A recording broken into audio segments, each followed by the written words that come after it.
ಅಳುಗಿದರೆ ತಾಮಗೆ ನಿದ್ರಾಭಂಗವಾಗುವುದೆಂದು ಸುಮ್ಮನಿದ್ದೇನು ಗುರುದೇವ. ನೀನೊಬ್ಬ ವಿಚಿತ್ರ ಬ್ರಾಹ್ಮಣ.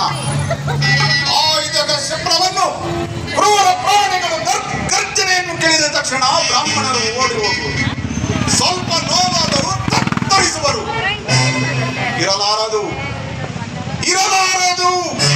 ನೀನು ಬ್ರಾಹ್ಮಣನಲ್ಲ, ನಿಜ ಹೇಳು, ಇಲ್ಲವಾದರೆ ನನ್ನ ಮೋಸವನ್ನು ಕ್ಷಮಿಸಬೇಕು. ಮೋಸ? ಈ ಭಾರ್ಗವನನ್ನು ಮೋಸಗೊಳಿಸುವಷ್ಟು ಧೈರ್ಯ ಈ ವೃತ್ತಿಯಲ್ಲಿ ಯಾರಿಗುಂಟು?